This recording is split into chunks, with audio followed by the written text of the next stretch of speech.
Hare Krishna, aquí estamos nuevamente por la amable invitación de Chitrak Prabhu para compartir con ustedes este texto del Bhagavad Gita que vamos a tratar de explicar dentro de nuestras limitadas posibilidades. El texto que toca hoy es el capítulo 3, Karma Yoga, el texto 29. Vamos a invocar al Señor para que nos dé un poco de inteligencia y de luz para poder explicar esto. Om Namo Bhagavate Vasudevaya. Om Namo Bhagavate Vasudevaya. Om Namo Bhagavate Vasudevaya. Pido disculpas que no estoy muy bien de la garganta y estoy bastante congestionado, entonces me cuesta un poco. Entonces, como decíamos, el Bhagavad Gita, tal como es, en el capítulo 3, el texto 29. Prakrite guna sanmuda sajante guna karmasu tan akritsna vidu mandam kritsna vinna vichalayet. Palabra por palabra, la traducción dice: Prakrite, de la naturaleza material, Guna, por las modalidades, Sanda, engañados por la identificación material, Sayanti, se dedican, Guna karma su, a actividades materiales, Tam, esas, Akritsna vida, personas con un escaso acopio de conocimiento. Mandam, perezosas para entender la autorrealización. Kritsnavit, aquel que posee verdadero conocimiento. No. Vichalayet, debe tratar de agitar. Traducción. Confundidos por las modalidades de la naturaleza material, los ignorantes se dedican enteramente a las actividades materiales y se apegan, pero los sabios no deben perturbarlos, aunque esos deberes son inferiores por la falta de conocimiento de que adolecen los ejecutores. Entonces, en el significado, Srila Prabhupada dice: las personas que no tienen conocimiento se identifican falsamente con la conciencia material burda y están llenas de designaciones materiales. Este cuerpo es un don de la naturaleza material y aquel que está muy apegado a la conciencia corporal recibe el nombre de manda o persona perezosa que no comprende el alma espiritual. Hombres ignorantes creen que el cuerpo es el ser, aceptan como parentesco las relaciones corporales que los unen a otros. La tierra en la que obtienen el cuerpo es objeto de su veneración y consideran que las formalidades de los rituales religiosos son fines en sí mismos. El trabajo social, el nacionalismo, el altruismo son algunas de las actividades de esas personas con designaciones materiales. Bajo el embrujo de tales designaciones, siempre se encuentran ocupadas en el campo material.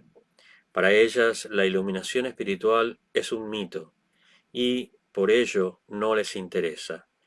Sin embargo, aquellos que están iluminados en lo referente a la vida espiritual no deben tratar de agitar a esas personas absortas en la materia. Es mejor proseguir silenciosamente con las actividades espirituales de uno. Esas personas tan confundidas puede que incluso se dediquen a seguir principios morales básicos de la vida, tales como la no violencia y a obras similares de benevolencia material.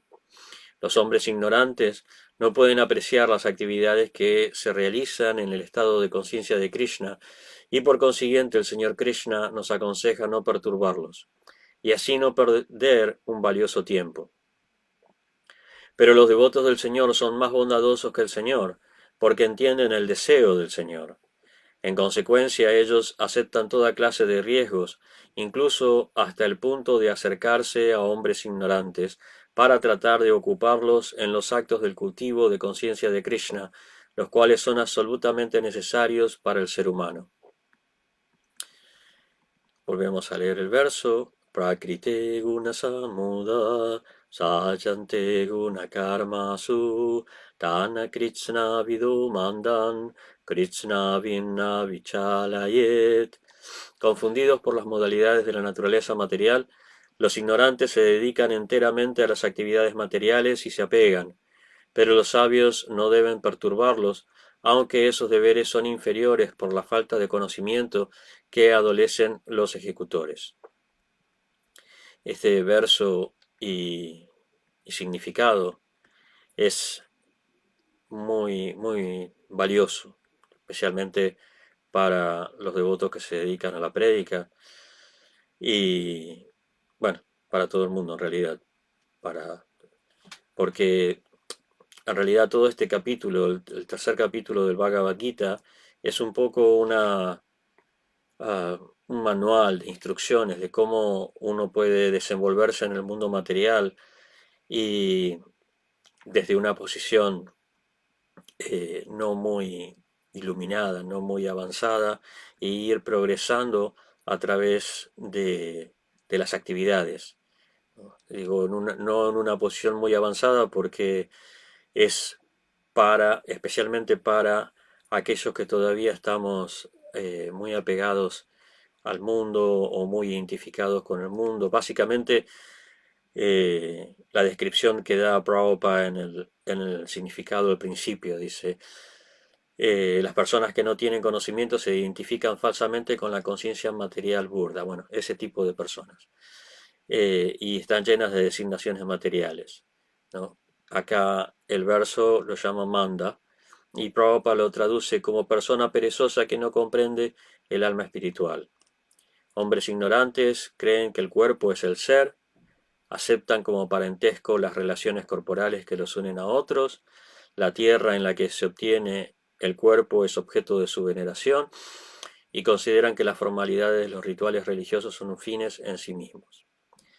Básicamente es la situación de la gran mayoría de todas las personas en este mundo, incluyéndonos.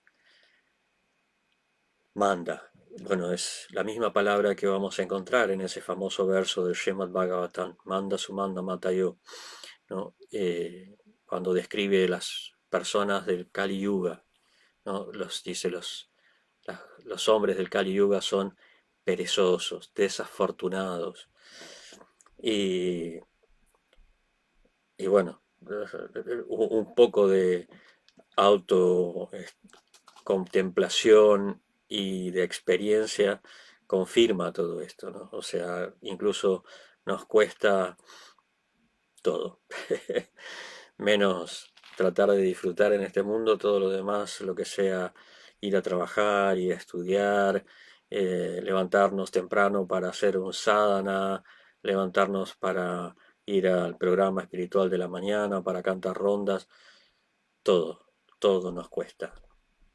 Entonces, cuando Prabhupada está escribiendo esto, está describiendo las personas a las que él estaba predicando, o sea, a todos nosotros, ¿no? Y después va a decir, bueno, el Señor Krishna nos aconseja no perturbarlos y así no perder un valioso tiempo, ¿no? ¿Por qué? Porque el tiempo en este mundo es muy corto, es muy limitado. Entonces, cada momento, especialmente para aquellas personas que son conscientes de lo limitado que es el tiempo en este mundo, es muy valioso, ¿no? Cada momento es muy valioso. Dice después, pero los devotos del Señor son más bondadosos que el Señor. Y acá explica por qué, no porque Prabhupada quiera decir, no, nosotros somos más misericordiosos que Dios y eh, tratando de ponerse demostrar más cualidades que el Señor, sino, dice, son más misericordiosos que el Señor.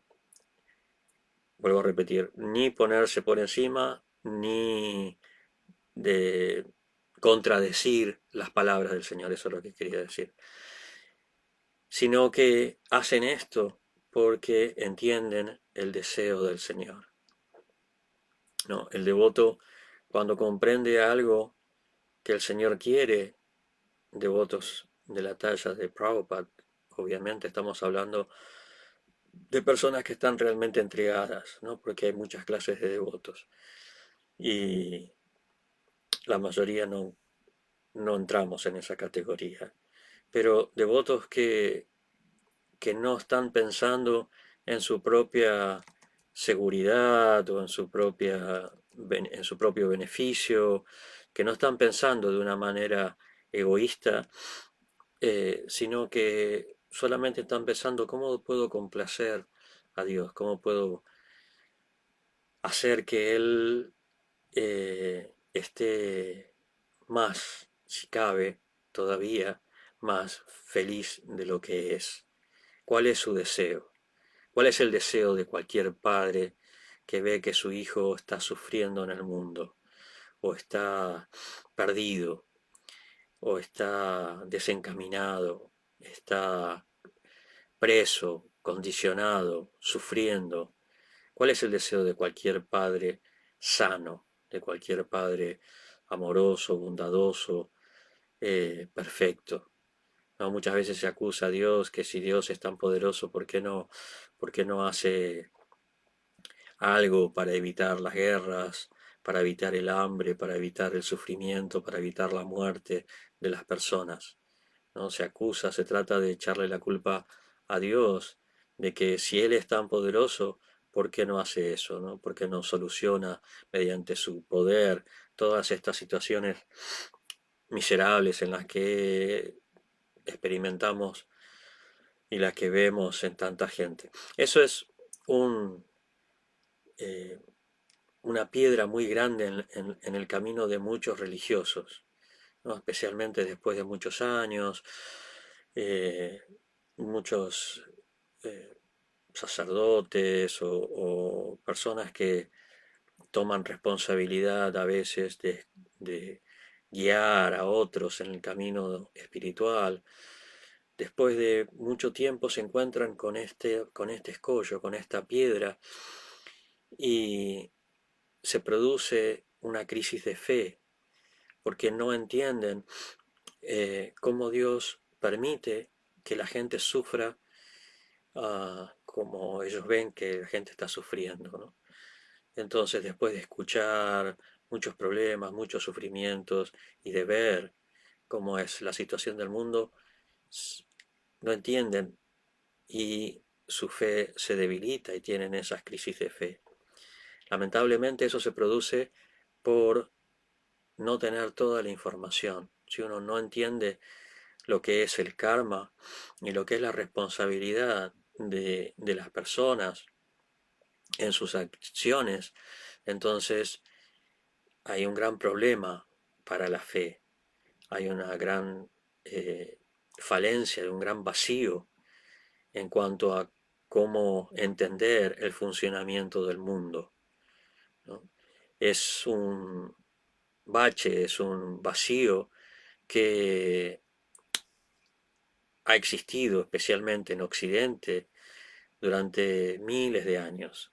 Y si bien durante mucho tiempo las instituciones religiosas tuvieron el poder como para que la gente aceptara, a pesar de todos los sufrimientos y a pesar de todos los problemas que tenían, tuvieran que aceptar un poco por la fuerza la religiosidad.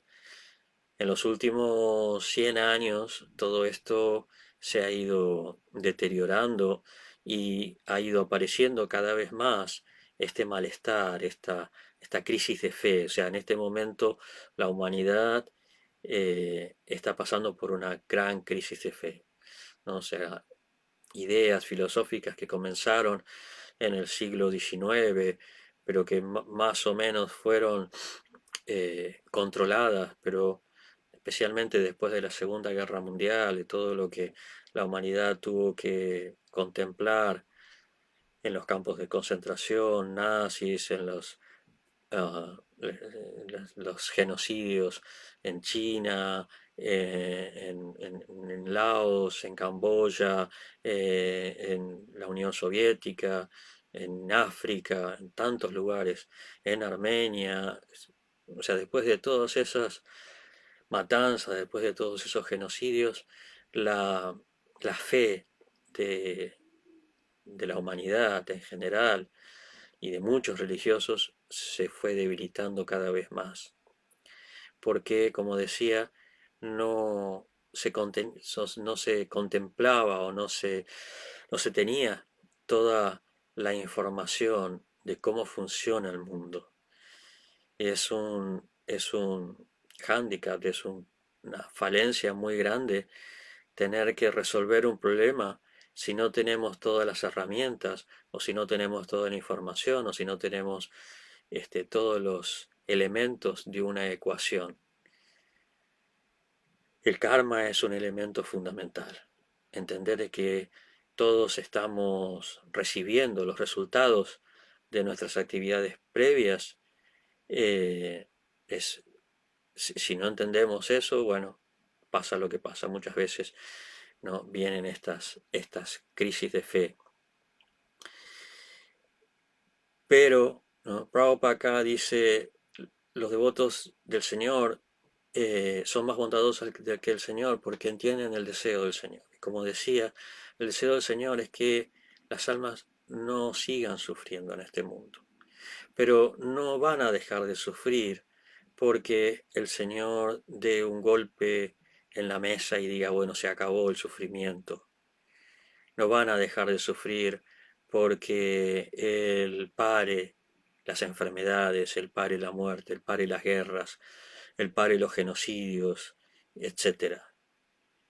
No van a dejar de sufrir de esa manera. Van a dejar de sufrir, vamos a dejar de sufrir, vamos a liberarnos de este mundo cuando entendamos cuál es el objetivo de nuestra vida, cuál es nuestro origen, dónde deberíamos estar, cómo tenemos que actuar para poder alcanzar ese objetivo. Y este capítulo 3 nos da información fundamental de cómo podemos desenvolvernos en este mundo. Por eso se llama karma yoga, karma, actividad. Nosotros necesitamos esa información de cómo actuar en este mundo para poder alcanzar ese estado de yoga, ese estado de unión con Dios. Dice, en consecuencia, ¿no? Los devotos del Señor que entienden el deseo del Señor, que quieren que satisfacer al Señor porque sus seres, sus hijos, sus partes y porciones se liberen. Dice, en consecuencia ellos aceptan toda clase de riesgos, incluso hasta el punto de acercarse a hombres ignorantes para tratar de ocuparlos en los actos de cultivo de conciencia de Krishna, los cuales son absolutamente necesarios para el ser humano. Prabhupada está explicando lo que él está haciendo, no simplemente está explicando lo que él está haciendo y por qué lo está haciendo. No, él no está diciendo, no, si el Señor dice esto, pero yo voy a hacer esto otro. No, porque para llevarle la contra o para ponerse en una posición superior, sino porque el deseo así como hay un padre amoroso que es el Señor, hay un hijo amoroso que es Prabhupada. Y ese hijo amoroso quiere que su padre esté feliz por ver a todos sus hijos, a todos sus partes, sus porciones, disfrutando y no sufriendo. Entonces, si bien Krishna dice que los sabios no deben perturbarlos, aunque esos deberes son inferiores por la falta de conocimiento que adolecen los ejecutores. No, no debe perturbarlos sería decirles que tienen que dejar de perder el tiempo, que tienen que dejar de esforzarse tanto por algo que van a perder, por un desarrollo material que de todas maneras van a perder. En realidad la gente lo sabe a eso. Lo que pasa es que no tienen una alternativa. Es decir, si estoy en este mundo, bueno, voy a tratar de estar lo mejor que pueda. A veces ese lo mejor que pueda se exagera, pero todo el mundo nos estamos esforzando para, en mayor o menor medida, para estar algo razonablemente bien o disfrutar o tener nuestras necesidades cubiertas, no sufrir escasez, no sufrir enfermedades, no sufrir el frío como el que ustedes están pasando ahora en Buenos Aires o el calor como el que estamos pasando nosotros acá. Pero eso es ignorancia, fundamentalmente. Por eso Krishna explica al principio de su instrucción a Arjuna que todo esto es parte de la naturaleza de este mundo y uno tiene que aprender a aceptarlo. Es como si nosotros estamos con una persona que tiene buenas y malas cualidades, ¿no? Y nosotros queremos solamente sus buenas cualidades y no aceptamos sus malas cualidades. Y sabemos que la persona es así, pero no solamente queremos una parte, no queremos la otra parte. Si nosotros no podemos cambiarlo, y de hecho la naturaleza material no se la puede cambiar, ¿no? Entonces lo que tenemos que hacer es aprender a aceptar esas malas cualidades, tolerarlas, a pesar de que no nos gusten, o aunque no sean malas cualidades, quizás pueden ser cosas que simplemente nos molestan, no necesariamente son malas cualidades. Tenemos que aprender a aceptar esas cosas que nos disturban o que no nos gustan, porque viene todo junto, es parte de su naturaleza. La naturaleza de este mundo es que es temporal y miserable. Ya Krishna lo dice en el Bhagavad Gita muy claramente, ¿no? Es como Narayana Maharaj decía una vez en una clase que viene en el manual de fábrica, ¿no? Eso, él daba el ejemplo, es como si usted va a comprar un auto y le dicen que este auto cuando llega a 10.000 kilómetros se rompe todo, ¿no? Está en el manual de fábrica, él decía, y se lo garantizamos. Si no se rompe, usted lo trae y se lo rompemos nosotros. Muy gracioso. Y así es este mundo, se está en el manual de fábrica. El fabricante, Krishna, nos está diciendo, tu kala y Shashvata, es temporal y miserable. Aún así, nosotros nos estamos esforzando, estamos trabajando arduamente pensando de que, bueno, lo que consigamos lo vamos a tener siempre. Incluso, aunque nos estén diciendo, no, bueno, en las escrituras nos dicen al polvo eres y al polvo volverás, cuando uno se casa nos dicen hasta que la muerte los separe, y ojalá, porque a veces ni llegamos a eso, muchas veces ni llegamos a eso. O sea, es como decía Yudhishthir, ¿no? Lo más asombroso en este mundo es que a pesar de que, ¿no? Todo el tiempo estamos viendo gentes que van a la morada de Yamaraj, pero aún así estamos pensando, a mí no me va a pasar. Entonces, eso es ilusión, eso es ignorancia, ¿no? Prabhupada dice acá, hombres ignorantes creen que el cuerpo es el ser, aceptan como parentesco las relaciones corporales que los unen a otro, la, la tierra en la que obtienen el cuerpo es objeto de su veneración, cuanto más si somos argentinos, y consideran que las formalidades de los rituales religiosos son fines en sí mismos, ¿no? Prabhupada está describiendo a la gente a la que él iba a predicarle, a la gente a la que él está predicando. Y nosotros entramos en esa categoría también, aunque seamos devotos y cantemos Hare Krishna y tengamos un conocimiento relativo, un conocimiento parcial, algo de conocimiento de las escrituras y del karma, pero vemos que, por lo menos en mi caso, a pesar de los años, pasan y uno sigue todavía eh, con estos sentimientos de apego, de identificación, de apego a la familia, de apego a la tierra, de apego a la selección, de apego al club, etcétera, ¿no? De apego a la música, de apego a tantas cosas. ¿Cómo es posible que después de tanto leer y tanto practicar sigamos todavía tan apegados? Porque esa es la fuerza de este mundo, esa es la fuerza de la energía del Señor. Como él dice, "Daivihi Shoguna Mai Mama Maya Durate", es muy difícil superar esta naturaleza material, especialmente si somos manda sumanda, o sea, si somos propios de esta era de Kali. Pero, ¿no? Como decía, todo este capítulo del Bhagavad Gita nos va dando diferentes pautas, diferentes elementos que nosotros tenemos que tratar de asimilar, de recordar continuamente o de ir incorporando a nuestra forma de ver el mundo para cada vez estar menos enredado, cada vez estar un poco más cerca, un poco más conscientes, un poco más liberados.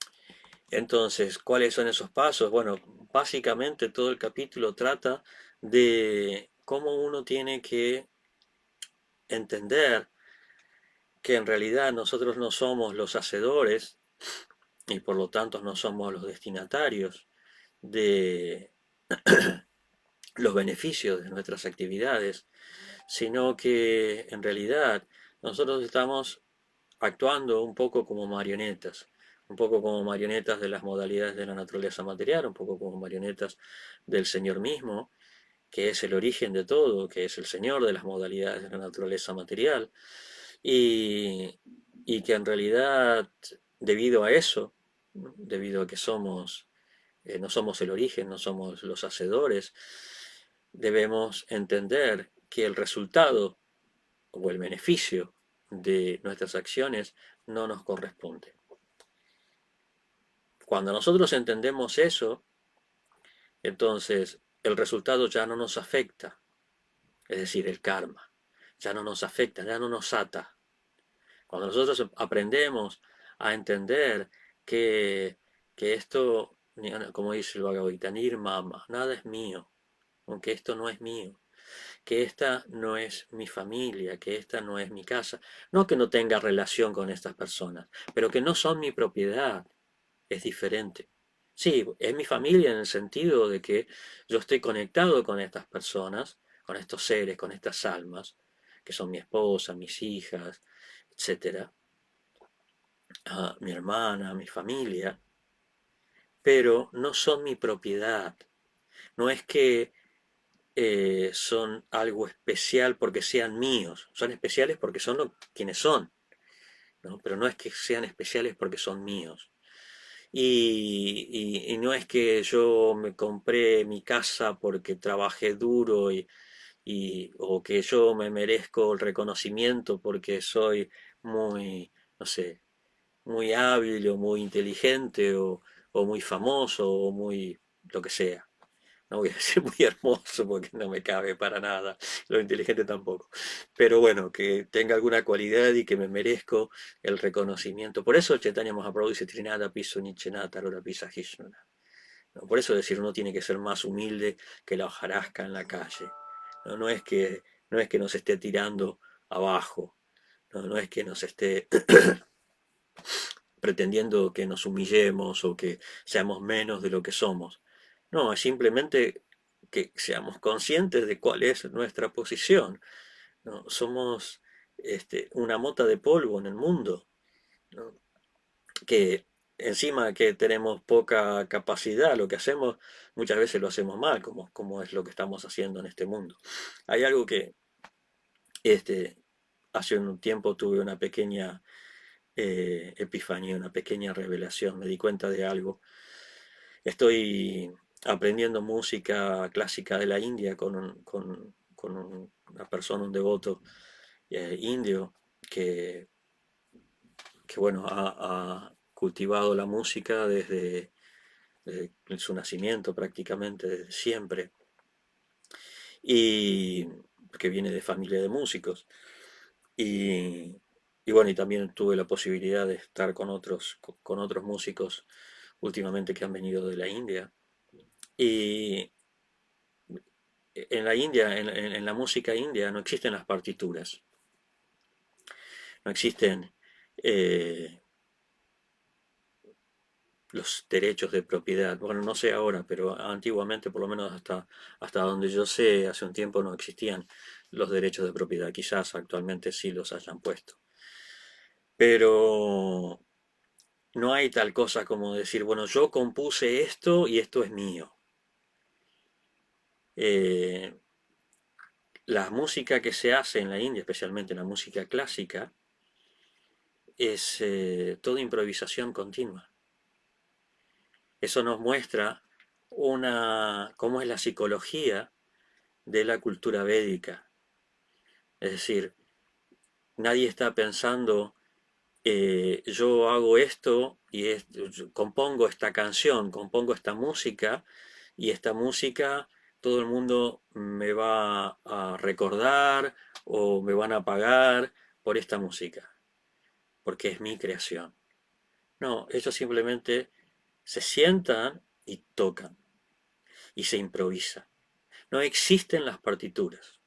O sea, algo que al principio a mí me llamó mucho la atención porque yo estaba completamente condicionado, esclavizado a las partituras. Yo estudié música desde los 5 años hasta que me fui a vivir al templo a los 21 y yo no podía tocar absolutamente nada, no sabía componer, no sabía improvisar, no podía tocar nada que no estuviera escrito en una partitura.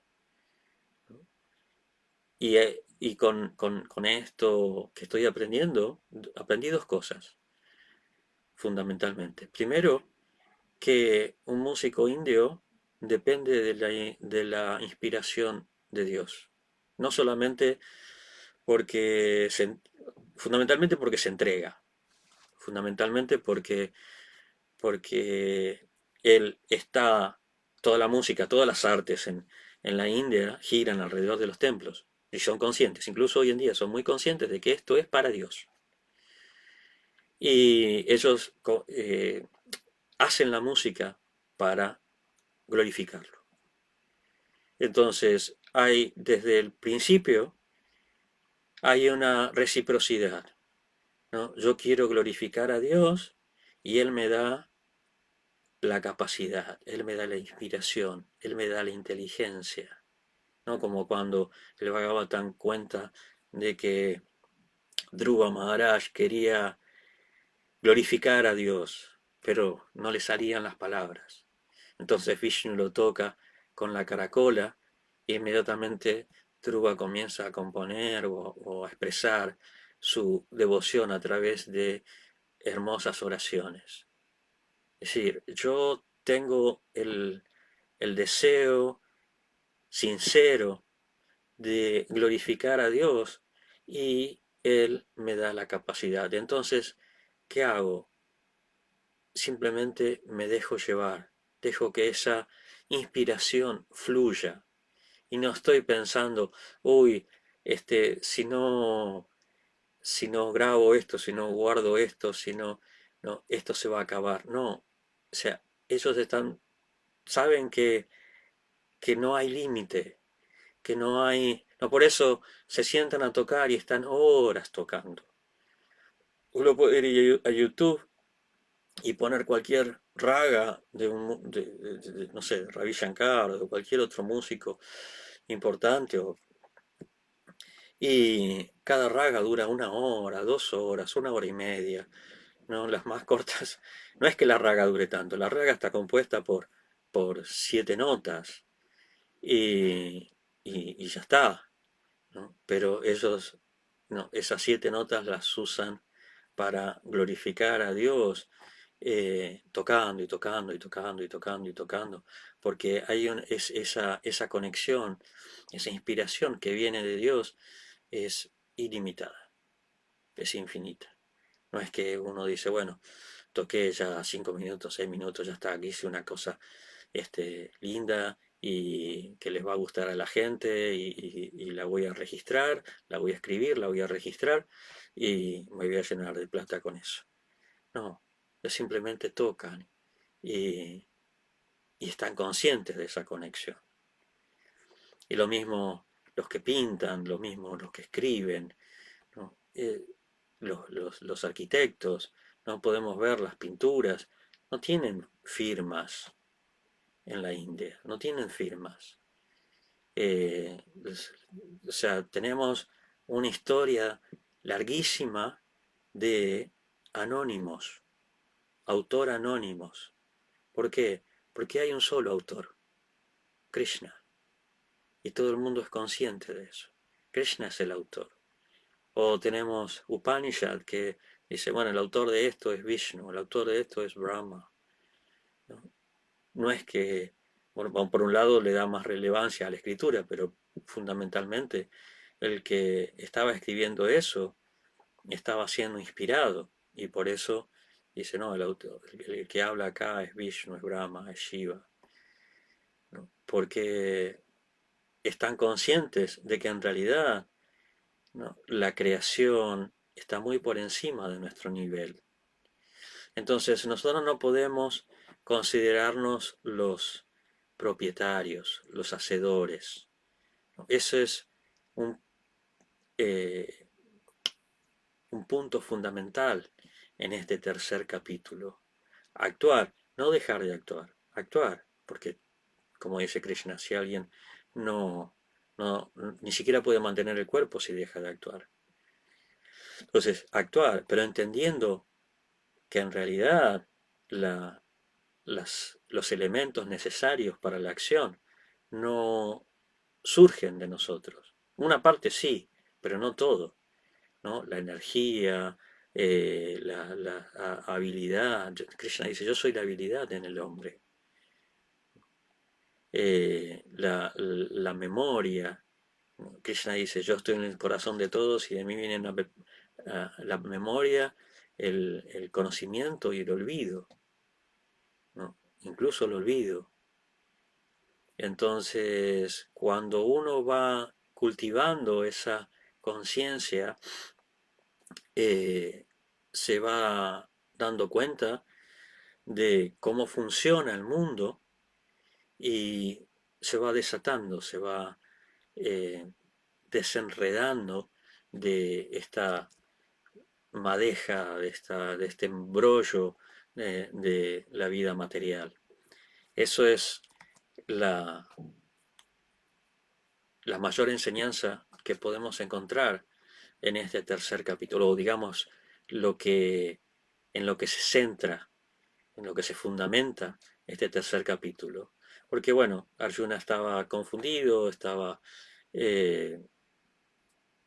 no sabía muy bien, no entendía muy bien lo que Krishna le estaba diciendo, entonces no sabía si tenía que dejar de actuar, si tenía que actuar, cómo tenía que actuar o simplemente tenía que renunciar, no entendía lo que Krishna le estaba diciendo. Entonces, Krishna se centra en este capítulo, en este aspecto fundamental, básico, que es, tú tienes que actuar, pero no debes considerarte el eh, hacedor, no debes considerarte el origen de los resultados de tus actividades, ¿no? Tienes que desempeñar tu deber, pero no tienes derecho a los resultados. ¿Por qué?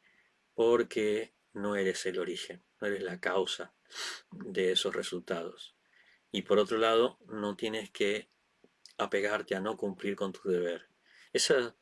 Ese verso, esas 3 o 4 líneas, son fundamentales, son importantísimas, ¿no?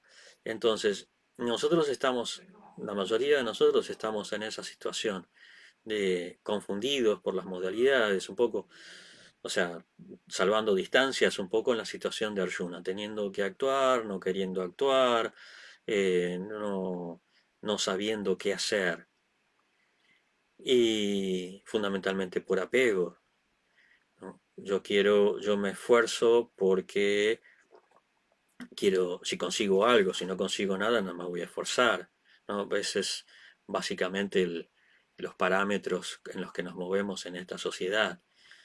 Entonces, ¿cómo voy a hacer algo que no me va a dar un beneficio o que no puedo reclamar una autoría, no puedo reclamar una propiedad?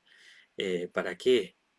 Bueno, el Karma Yoga nos enseña que en realidad, si podemos desarrollar esa conciencia, esa mentalidad, vamos a ser muy afortunados, porque los resultados van a venir, sí va a haber resultados, pero no materiales, no resultados limitados y temporales, no resultados que vamos a perder cuando muramos, no resultados que vamos a perder por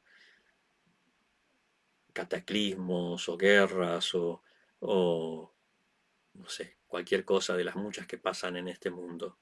No, vamos a conseguir resultados mucho más duraderos, mucho más beneficiosos. A eso apunta es como si uno simplemente suelta, ¿no? Una carga, un peso que le está impidiendo elevarse, ¿no? Es como cuando uno sube a un globo aerostático, ¿no? Tiene que tirar lastre para poder elevarse, ¿no? El lastre nuestro es ese sentido de propiedad.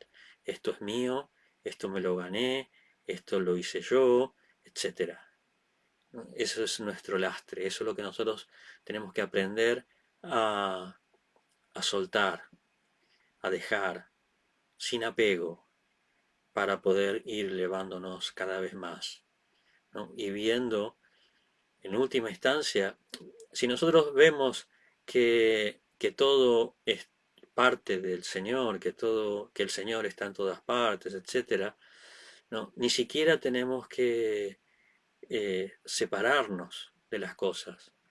¿Por qué? Porque ya no estamos viendo la naturaleza material, estamos viendo la naturaleza espiritual. Eso lo explica muy bien Krishna en el cuarto capítulo del Bhagavad Gita, en el siguiente capítulo, ¿no? Especialmente hay un significado de Prabhupada. No recuerdo el número del verso, pero es el verso Brahmar Panam Brahma Javir. En ese verso, Prabhupada explica que todo es Brahman, ¿no? Incluso este mundo, todo es Brahman. Que la naturaleza material eh, es lo que nosotros vemos y consideramos nuestra propiedad, ¿no? El Brahman se transforma en la naturaleza material cuando nosotros, de acuerdo a nuestra visión, ¿no? Es como un poco la física cuántica, ¿no? Que depende del observador, estoy en una naturaleza u otra, ¿no? No sé si han escuchado del experimento de la doble rendija, ¿no? Si la luz es onda o es partícula, dependiendo de cómo se la observa y quién la observa. El mundo material es así, ¿no? La naturaleza cuántica cada vez, la física cuántica cada vez se va acercando más a la comprensión de cómo es el mundo en realidad, ¿no? Que de acuerdo a la visión nosotros podemos ver materia o espíritu. Si nosotros vemos el mundo como nuestra propiedad, entonces vemos materia. Si nosotros vemos el mundo como parte de Krishna y como la propiedad de Krishna y lo aceptamos así y somos felices con con esa comprensión, con esa visión, entonces ese espíritu es Brahman. Y si es espíritu y Brahman, entonces no hace falta, no necesitamos irnos, separarnos, ¿no? Por eso, ¿no? El señor Chaitanya, el señor Nityananda le decía al señor Chaitanya, todo el lugar que estés es Brindavan, porque él veía Brindavan en todas partes, entonces no importaba donde él estuviera, él estaba en Brindavan. Cuando estaba en Jagannath Puri, veía un médano de arena en la playa y para él era Govardhan, y veía el mar y era el Yamuna, para él era el Yamuna, y era así. Entonces, es una cuestión de visión, es una cuestión de conciencia, ¿no? Por eso siempre digo, ¿no? Prabhupada era un genio increíble, llamar a este movimiento conciencia de Krishna, ¿no? O sea, si uno entiende el nombre de la institución a la que pertenece, entiende todo. Ya está, listo. Conciencia de Krishna, eso es de lo que se trata todo esto, ¿no? De poder desarrollar esa visión, esa comprensión del mundo. Así que, y esto empieza con esta um,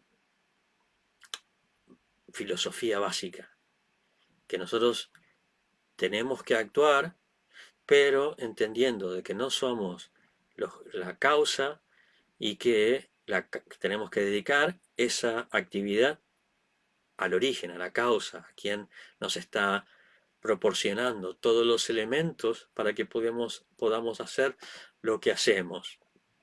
Y eso, ese karma yoga, cuando entendemos que la causa es Krishna y entendemos las características de Krishna, o comenzamos a conocer, a contemplar, a comprender la naturaleza de Krishna, eso ya se transforma en Bhakti Yoga, porque Krishna despierta naturalmente nuestra devoción. Ya no estamos haciendo las cosas porque sea lo que corresponde, ¿no? O sea, porque uno puede decir, bueno, yo hago esto entendiendo que hay alguien que me da la capacidad para hacerlo, como si fuera mi jefe, o mi hacedor, o mi controlador, ¿no? Eso está bien hasta un cierto punto, ¿no? Ahí es karma yoga, ¿sí?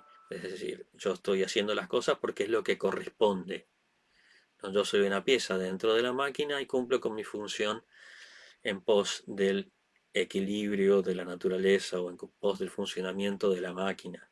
Eso es karma yoga. Eso es cumplir con el dharma, ¿no? Pero si yo entiendo de que además esa persona que es el origen de todo, que es la causa, que es el marionetista, que es el controlador, etcétera, etcétera, etcétera, es la persona más atractiva, más amable, más amorosa, es mi bienqueriente eterno, es la persona más merecedora de que yo realice todo lo que hago para él, eso ya es Bhakti Yoga. Esa es la diferencia. En realidad es simplemente una cuestión de conciencia, ¿no? Como decía otra vez, conciencia de Krishna. Es simplemente una cuestión de enfocar nuestra visión y ver un poquito más, ajustar el zoom y eh, ver un poquito más allá de lo que nosotros tenemos adelante. O sea, si nosotros vemos superficialmente, pensamos, bueno, esto es mío, esto lo conseguí yo, esto es mi propiedad, etcétera, etcétera. Yo me acuerdo, bueno, Prabhupada nos enseñó a llamar al dinero Lakshmi. ¿Por qué? Porque Lakshmi es de Krishna. O sea, implícitamente nosotros vamos asimilando de que esto no es dinero, no es riqueza, esto es Lakshmi, esto pertenece a Krishna. Subconscientemente va entrando esa idea, ¿no? Como lo que yo decía en relación con la música, con las artes en la India. Ya desde pequeños ya van asimilando esta noción, esta idea. Entonces ya no están tan condicionados de que esto es mi propiedad y yo ahora voy a reclamar los derechos de autor, etcétera, etcétera. No es como pasa continuamente en cuando uno publica algún video en YouTube, ¿no? El tema de los derechos de propiedad, derechos de autor es una pesadilla para la mayor parte de los youtubers, ¿no? Yo ahora directamente ya la música que subo es lo que hago yo, porque si no ya me han cancelado un montón de videos por eso. Y, y bueno, de esa manera, ¿no? Quiero subir un video, quiero poner una música de fondo y la hago y ya está, listo. Entonces, nosotros superficialmente vemos eso, ¿no? Esto es mío, esto es mi propiedad. Cuando vemos un poquito más allá, entendemos que no es mi propiedad, ¿no? Dios me da la inteligencia, o me da la inspiración, o me da la capacidad, la habilidad para expresar esto, etcétera. ¿no? Y cuando vemos todavía un poquito más allá, vemos que ese Dios, esa causa, ese origen, es la persona más increíble, ¿no? Entonces ya no hacemos las cosas ni por ganar algo, ni por reclamar algo, autoría, ni por ganar dinero, ni siquiera por cumplir una función dentro de la máquina, dentro del mundo, dentro del orden cósmico, el Rita, sino hacemos las cosas porque queremos ofrecérselas a Krishna, ¿no? Por eso es que los devotos de Vrindavan no ven a Krishna como Dios, ¿no? Porque incluso eso está un poquito condicionado. Sí, bueno, Dios es la autoridad suprema, el poder supremo, la persona que está por encima de todo, ¿no?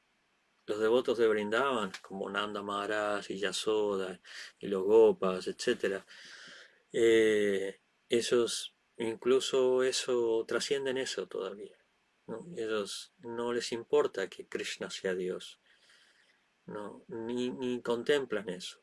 Ahí no hay ningún tipo de, no sé, limitación, condicionamiento o, o idea de acercarse a él porque es fuerte o porque es famoso. No, todas sus cualidades no son tan importantes como la persona en sí misma. Es la persona, no son las cualidades. Es la persona que tiene las cualidades, no las cualidades que resaltan a la persona. No sé si se entiende la diferencia, ¿no? Son inseparables, por un lado, ¿no? Las cualidades de la persona en sí, pero el título de Dios, ¿no? La posición de Dios que tiene porque Él es quien es, no es lo importante.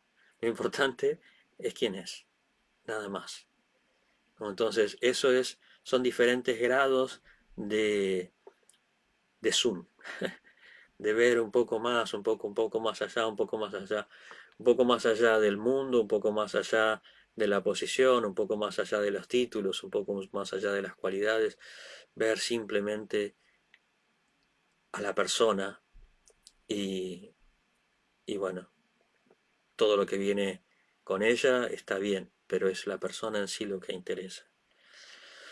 Entonces, ese es el grado, el desarrollo que Prabhupada está transmitiéndonos acá, pero empieza así, en este capítulo.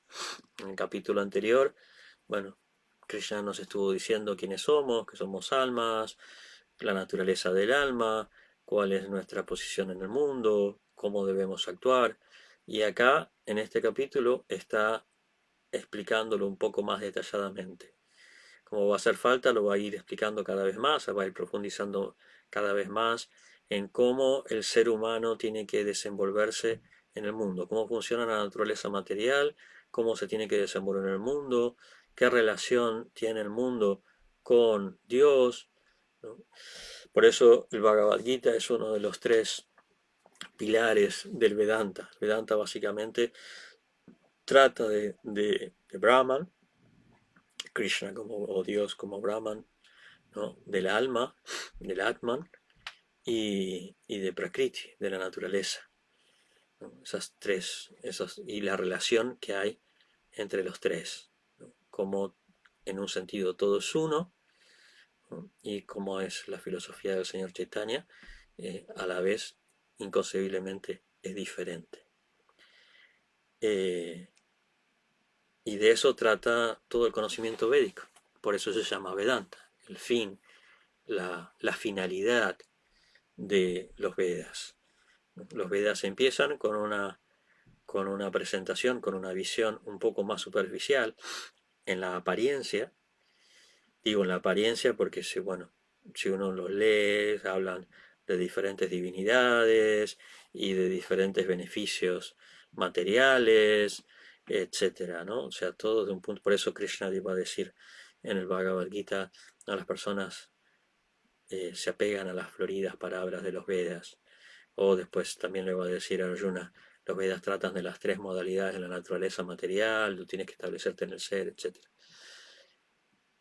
Pero al final le va a decir, bueno, al final no, pero después le va a decir, yo soy quien ha de ser conocido a través de todos los Vedas, ¿no? Porque los Vedas tienen muchos niveles de comprensión, tienes de presentar con muchos niveles en los cuales nosotros podemos entenderlos, ¿no? Esto que yo decía antes de los beneficios materiales es la visión más superficial, pero cuando uno comienza a profundizar o los entiende, entiende el contenido, el simbolismo, la esencia de los Vedas, comienza a comprender a Dios, ¿no? Y después con las Upanishad el aspecto impersonal está mucho más claro, y después con el Srimad Bhagavatam y el Bhagavad Gita el aspecto personal está mucho más claro. Pero está todo conectado. No son literaturas que estén separadas o que sean incompatibles, ¿no? Si no, Krishna no estaría diciendo yo soy quien ha de ser conocido a través de todos los Vedas, ¿no? Eh, Esto es algo que eh, bueno, que siempre me ha intrigado y lo cual he investigado un poco para poder entenderlo mejor. Y por eso voy a pasar un chivo acá. Voy a hacer un seminario sobre los Vedas, eh, y para analizar todos estos aspectos, ¿no? El 30 de noviembre lo voy a hacer presencial y online, o sea que aquellos que quieran pueden también asistir desde Sudamérica. Lo voy a hacer a las 5 de la tarde, serían algo así como las 12 del mediodía en Argentina. Así que los invito a participar. Después voy a poner el- los datos aquí en esta clase, a ver si es que me lo permiten. Entonces, bueno, básicamente es lo que puedo decir. Bueno, en realidad puedo seguir hablando, pero tener el tiempo es limitado y, eh, tenemos que saber este, terminar a veces. Espero que les haya resultado interesante y como yo estoy grabando esto, no lo estoy diciendo en forma directa, pueden dejar preguntas si es que tienen o comentarios y después los veo y puedo responder, si es que puedo responder. Les agradezco muchísimo la atención, que estén ahí escuchando y ya nos veremos Chitrak mediante, Krishna mediante. Muchas gracias, Hare Krishna.